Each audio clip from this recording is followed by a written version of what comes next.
So again, your dialogue. Where do you hurt? How long have you had this problem? Are you coughing up any blood? Are you having shortness of breath? Okay, because if you have rib injury, it might be also affecting your lungs.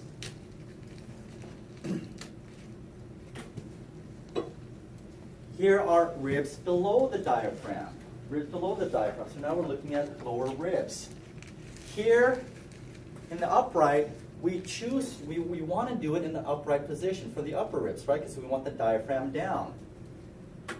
When we are looking at the lower ribs, our technical factors is going to slightly go up because we're shooting through the abdomen. Okay?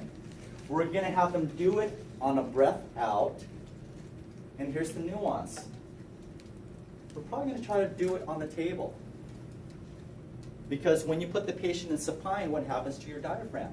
It gets pushed up. It goes up. So it complements each other. Breath out brings the diaphragm up. You lay them down, it brings it up even higher. Sounds like a pain in the butt, right?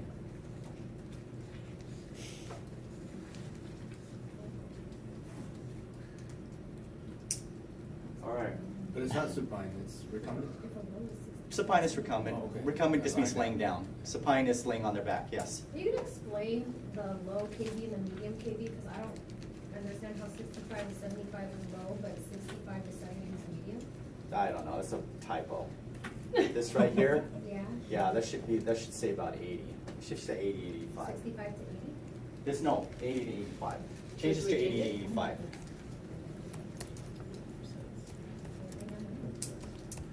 See, and I can't change it because it's opened up on my thing downstairs. Okay, so just change it to about 80 to 85.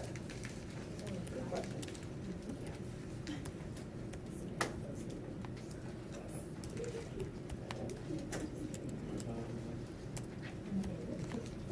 Okay, so the other nuance too is when you're taking rib X-rays, it can either be done unilaterally, so you're focusing on one side, or it can be done bilaterally. So unilaterally, you're going to go like this, focusing on one side. Bilaterally, it's going to go crosswise. Okay? Depends again on your facility. Do we want both sets of ribs or do we just want one? And when you're shooting ribs, they're generally done as an upper and a lower. So you're not just shooting an upper, you're shooting both. You guys with me so far? Okay, so part of the routine is you're generally doing both, upper and lower.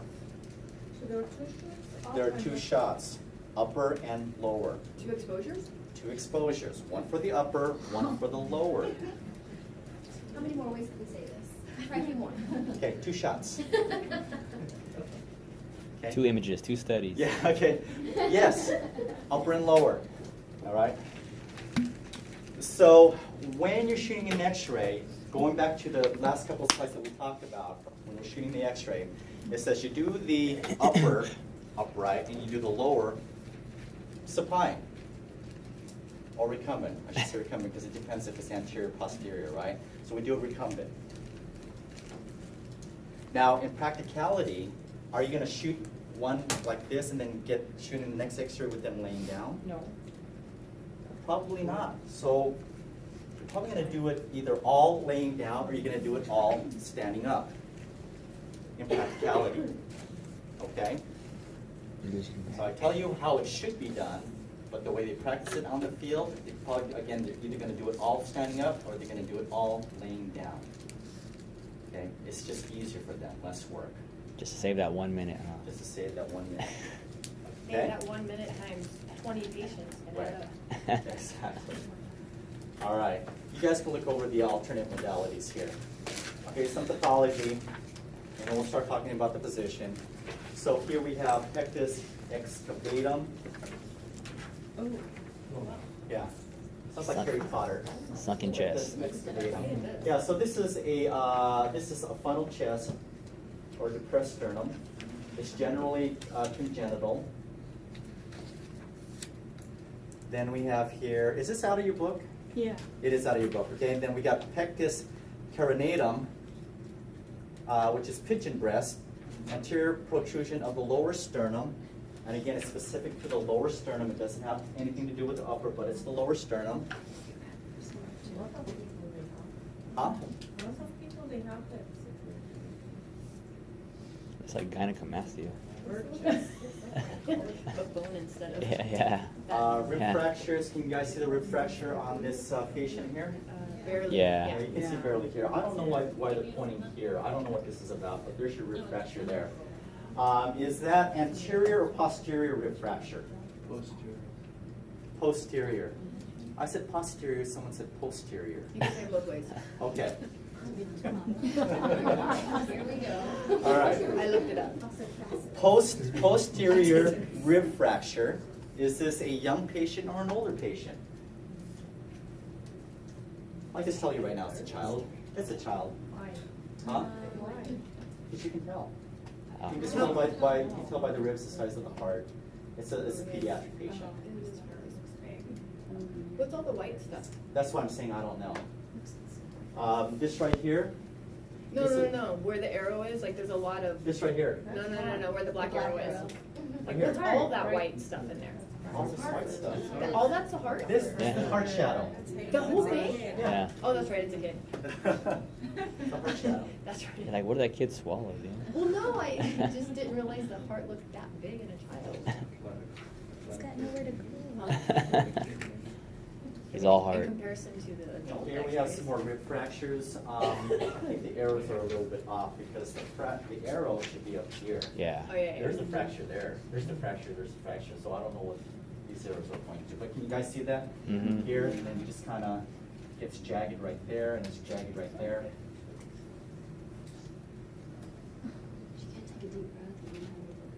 That's true. Flail chest, rib fracture in two places caused by blunt trauma with underlying pulmonary injury. So what's happening here is there has been some injury to the parenchyma of the lung, so now you got air leaking into the tissue, surrounding tissue. This is all air underneath the skin. Oh, crazy. Yeah. So this is what you're seeing here.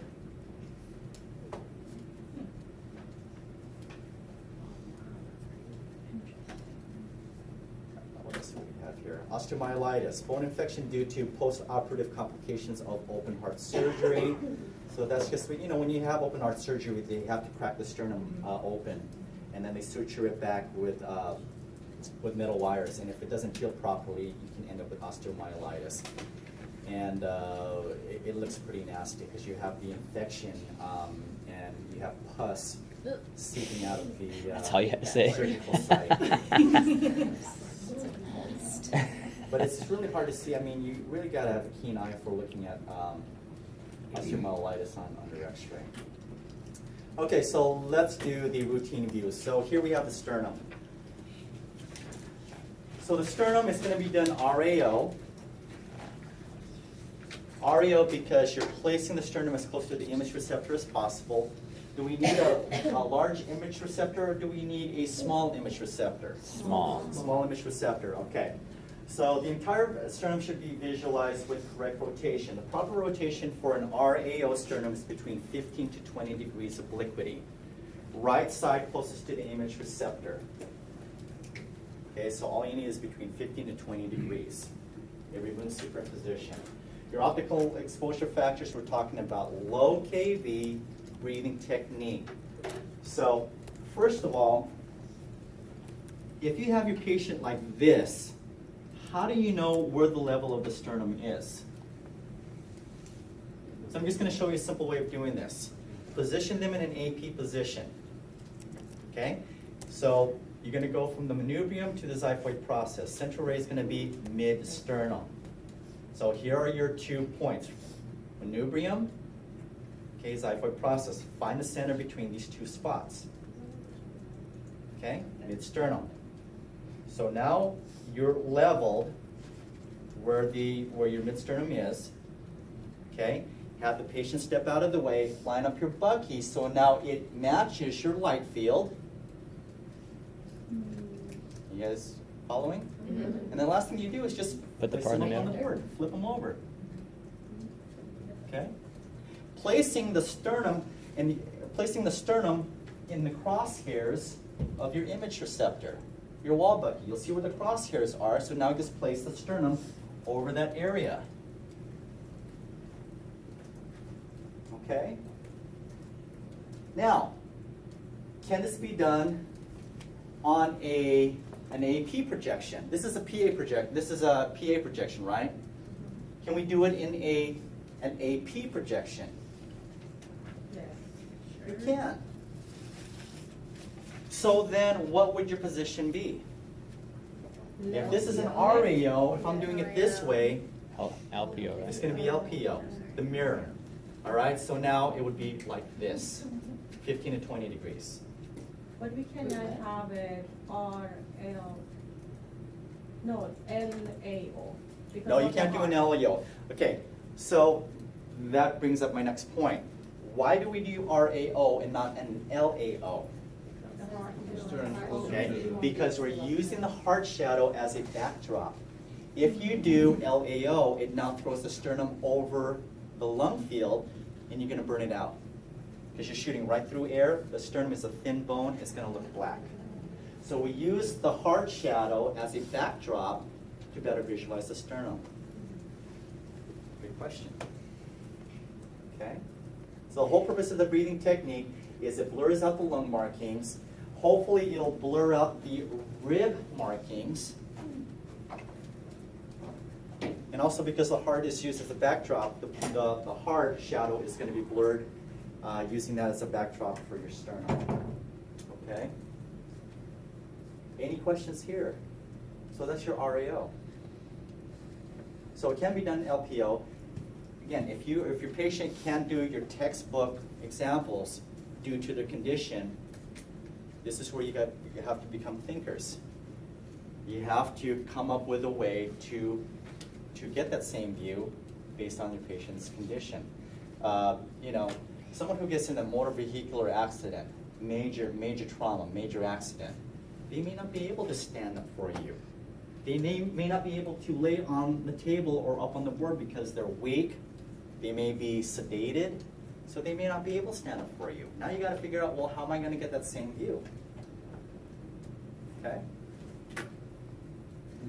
Like so. Okay? So there's your RAO, 15 to 20 degrees. You're going to utilize the heart as a shadow. 15 to 20 degree rotation.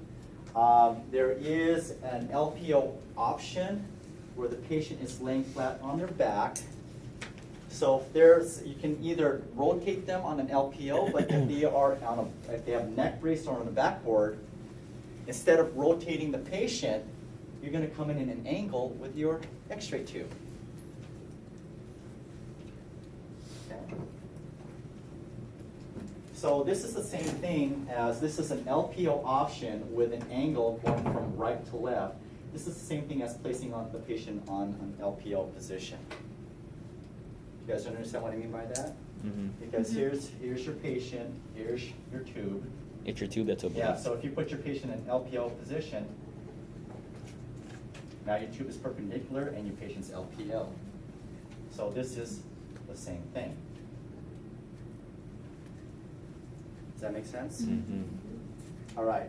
Now, when if you're doing it this way, if this is a trauma type of projection, and you have a grid underneath the patient, we've been studying grids the last couple of weeks, right? So you want to put the grid to match the angle of the X-ray tube.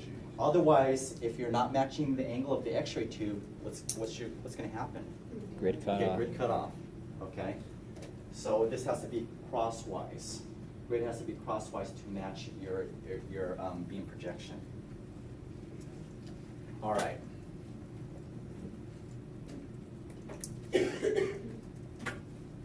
Lateral sternum. Lateral sternum, same thing. Size them up. I always say size them up. Size them up in an AP. Okay, you've got your RAO. Next view. Since you've already sized them up for the RAO, you don't have to move anything else. You just place your patient on a lateral. You can either do it left lateral or you can do it right lateral. Okay. But since most of our laterals with the bony thorax and chest are done left lateral, we just do it left lateral, but it can be done either way. Okay? So place the patient on their side.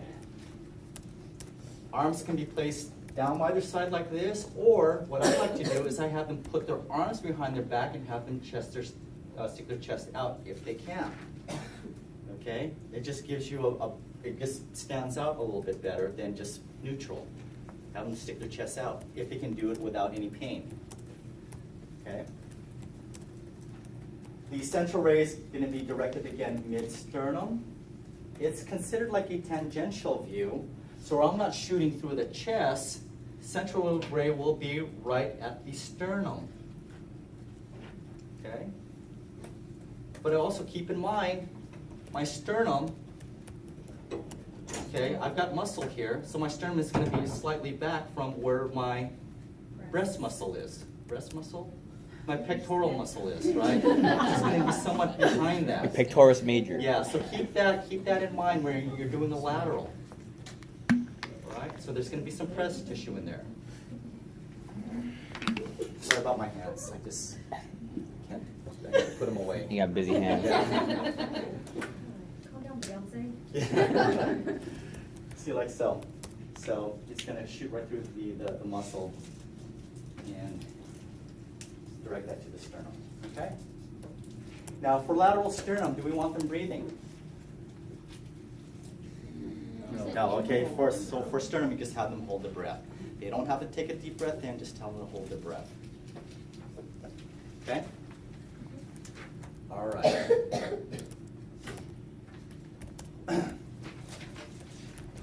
So I don't like this sternum because, again, when we're looking at sternum, what kind of scale of contrast should we have? High. So it should be black and white, right? This is a little bit gray and washed out, so for this, it probably could have used a lower KV. The other thing that I don't like about this radiograph is that here's your sternum. It's too anterior. We need to get the sternum more central to the image receptor. Okay? But again, it's good in positioning as far as we got it all the way from the top of the manubrium all the way down to the bottom of the xiphoid process. Okay? Humery. God, I really got to clean up these slides. Okay, any questions here? Okay. It says you're done an inspiration, but just tell them to hold your breath. Hold your breath, don't move. Okay. What about an RAO? What do we say about RAO? Have them breathe, right? Have them breathe. So when you're telling your patient that you're going to be shooting an X-ray, just tell them to just breathe normally. Because for those who have had many X-rays, it's natural for them to just hold your breath the moment that you step out of the door. Okay? So remind them just to breathe normally. No need to hold your breath. Just breathe normally for this X-ray. Okay? And then you keep your eye on them to make sure that they are breathing. Now, can you shoot the X-ray without using a breathing technique for an RAO? Sure. You can. You can, but it's not going to look as good. Okay? You can, but it's not going to look as good. Okay. Yes? So what's the collimation then? Collimation? The collimation is going to be about 12. Okay, so you're using a small image receptor, so you start off with a collimation of about 10 by 12, and then you collimate to the area of interest. So for an RAO, we generally keep it at open about 10 by 12, and then when you're doing a lateral, you'll keep the length at 12, but you're going to collimate side to side, okay, very tightly. Okay, like maybe about 4, maybe 4 or 5 in width. Okay, and the reason why I say keep it at 4 or 5 in width is because your sternum doesn't go up and down like this. It curves. Okay, so you want to accommodate for that curvature. So you want to get it from here to here. So about 4 or 5 in width. So do we need more collimation on this particular? And this one here, yeah, I mean, if you had someone who had that type of sternum, then you would collimate tighter. So a lot tighter. And the whole purpose of collimation, because it's a thin bone, first of all, it's a thin bone, patient protection, right, for collimation. Well, what we're trying to do here with collimation is we're trying to improve what? Detail. We're trying to improve detail by increasing contrast. They're trying to make it more black and white. We want short scale, high contrast. Okay, that's what collimation does. Okay. Oh, good. Let's skip that. All right, SC joints. SC joints. They're done unilaterally, so find out what side hurts. Is it the right or the left side? In anterior oblique, you're looking at the side that's furthest away from the image receptor. Okay. Again, this is one of those difficult ones that's hard to see where you're actually entering for a central ray. So this might be one that you would do in an AP versus a PA projection. And again, if I had some rib injury, you're not going to see me laying down like this because I'm going to say, screw you. It's going to hurt. Let's do something else. Okay? So 15-degree rotation, central ray is going to be at the level of T2, T3. That's where your SC joint is, and it's all based on body habitus. So again, it's one of those things where I don't like these numbers that they came up with because it does play a lot with body habitus. So again, 15 to 20 degrees, it just removes the superimposition of the central anatomy. The manubrium and medial clavicle should be visible. SC joints are open using optical factors. We don't want breathing technique here because when you breathe, look what happens to your shoulder and clavicle. So we want our patient to hold their breath. All right. So if an RAO looks at the side furthest away, what will look at the side closest? Let me rephrase that. In a posterior oblique, which side are we looking at? The side closest or the side furthest? Closest, okay. So to look at the right side, then we would do what? On a posterior oblique? RPO. Okay, so if we're looking at the right side, it's either going to be LAO or RPO. But doing it in the posterior oblique, again, you're going to have that increased OID. But with the way our digital systems are now, it's not a big deal, right? All right. Ribs. AP or PA projection, depending on their site of injury. If it's anterior, it's going to be PA. If it's posterior, you're doing AP. We're going to talk about here the axillary ribs here in just a moment, where you have to place the patient in a 45-degree obliquity. And then, let's just go ahead and start talking about this. All right, here's your AP above the diaphragm. AP above the diaphragm. This is basically your chest x-ray, guys. It's your chest x-ray. The only difference is what? The KV. KV. The other thing too is going to be that's going to distinguish one from the other chest x-rays. Most chest x-rays are done PA because we're trying to get the heart closest to the image receptor, right? With ribs, it depends on if it's anterior injury or posterior injury, but the level of central ray remains the same, and that's at the level of T7. Okay? Now, I need you guys to write this down here somewhere. Usually, and I would say greater than 90% of the time, when you are doing a rib series, you're also doing a chest x-ray.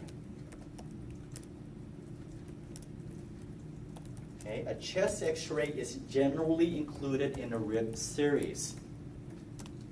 Because although they're the same views, same projection, one will be longer scale contrast because if there is rib injury, we also want to evaluate the heart and the lungs. That's where the chest x-ray comes in. So does the doctor ask for chest x-ray? It's part of the routine. It's going to be part of the routine. So again, greater than 90% of the time when you order and when you get a rib series, it's going to include a chest x-ray. Okay? The other thing why you're going to include a chest x-ray in there, and you want to do it upright, because if you do have rib injury, there's likelihood that you've caused some lung injury, so we also want to look at air and fluid levels. Okay? So they're included, again, a majority of the time. Okay, so AP above the diaphragm, it's just a chest x-ray. That's all it is, with lower technical factors. 72 inches if erect, 40 inches if supine. You have to, again, take your patient's their condition into consideration. If I have posterior rib pain, I'm not going to be laying down like that, because this is showing me right here, them laying down is generally posterior rib pain because you're trying to get the part of interest closest to the image receptor. So again, evaluate for patient condition. Okay, 72 versus 40 inches, low KV. Up to your institution, is it bilateral, is it unilateral? Okay, and an LP projection, it's going to be 3 to 4 inches below the jugular notch. Or if it's PA, anterior rib pain, anterior rib pain, what's my landmark I'm going to use now? Vertebral prominence. Okay, vertebral prominence, and how many inches below that? 7, 8. 7 to 8. 7 to 8. Have them take a deep breath in, blow it out, take another deep breath in, and hold it. Okay, so again, it's a chest x-ray with lower technical factors. So first to ninth rib, posterior rib should be demonstrated. Try to get to 10 if possible. This is a good rib x-ray because it's black and white. This is high contrast, short scale rib x-ray. Okay? The only thing that I don't like about this is that it got cut off over here. Okay? So first to ninth rib, posterior rib visualize above the diaphragm, 10 if possible with no motion. No rotation. Evaluate for the SC joints with optimal exposure factors, ribs seen through the lungs, and heart shadow. I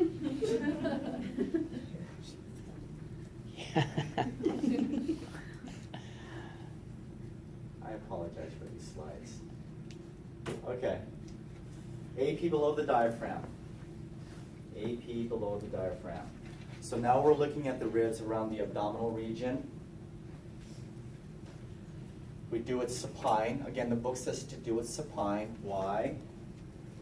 To get the diaphragm up. Get the diaphragm up. Okay? So supine, brings the diaphragm up.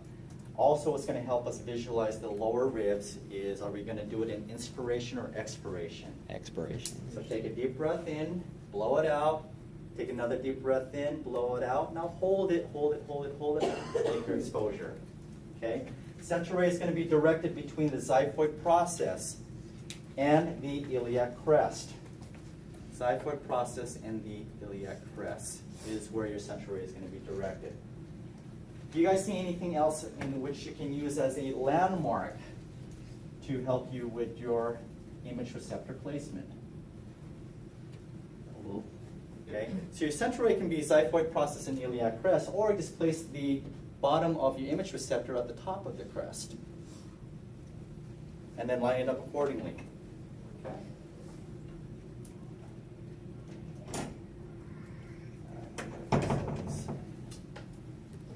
Does that collimation open up to the person's arm? No, that's just the, this is what do you call that? That's their, the line thingy.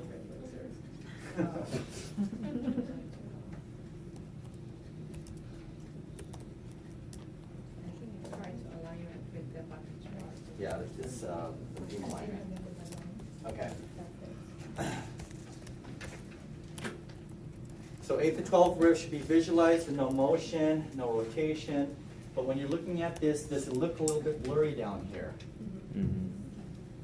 Okay. One thing that you can't control again is peristaltic activity. So even when you shoot your X-rays with normal technical factors, when you're looking at the ribs are sharp, they are in focus, but the surrounding area, like the stomach and the small intestines, there's going to be some blurriness to it because of the peristalsis. Okay.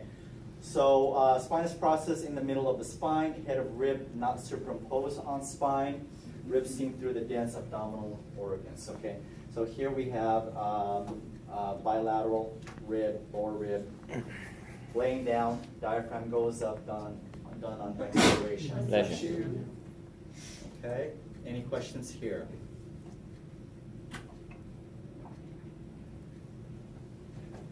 PA see erect chest, hemothorax, and pneumothorax on the left side. So here we see the lung tissue that's actually been shrunk. So this is the lung tissue. Okay. Pneumothorax, but what is the actual condition of that? Pneumothorax just means what? Air in there. Air in the pleural cavity. So what is the result of pneumothorax? Atelectasis. Okay, so this is atelectasis, lung collapse. And then you see the fluid levels here. Mhm. Okay, you should see the sharp edge of the claustrophrenic angle, but you're not, and you see a straight line. All right. Now, if I wanted to evaluate, again, some critical thinking here, if there is suspected fluid on the left side, and the patient can't stand up for an erect chest x-ray, or they can't sit up for an erect chest x-ray, what is your optional view? Decubitus? Decubitus for fluid levels, okay? Are they going to be on their left side or the right side? Left side. Depends. Fluid Depends levels. on the fluid level. Okay, so it's going to be left lateral decubitus. Now, if it was for pneumothorax, The other side. Opposite. now it's the opposite side. So left lateral decubitus for fluid levels, right lateral decubitus to evaluate for pneumothorax, yes. But this is both. There's But this air- is both, yeah. So I'm just saying again, if the situation was they can't stand up, okay? All right, questions? Okay, posterior and anterior obliques. Posterior and anterior obliques. The purpose of the oblique is to look at the axillary portion of the ribs, okay? Your ribs look like this. It's a cup shape. So to open up the axillary portion of the ribs, you've got to rotate them until the axillary is in profile to the image. So it doesn't matter if you're doing an LAO or RAO, because both, if you're doing a posterior oblique or anterior oblique, because you are looking at the axillary portion of the ribs. Okay? Either oblique will look at the axillary portion. What is important though is to focus on, to know what side you focus on based on the oblique. So if it's posterior oblique, we're looking at which side? The Closest. side down or the side up? Side down. Side down. And if it's anterior oblique, Side up. you're looking at the side up. But again, it doesn't matter which, if you're going to do anterior, posterior, it's focusing on the axillary ribs. You just got to know where to direct your central ray. And again, it's one of those situations there is that does the hospital want bilateral ribs or they just want unilateral ribs? Because that will change your side-to-side centering. Okay? Because if you're including both ribs, I want to place my body in the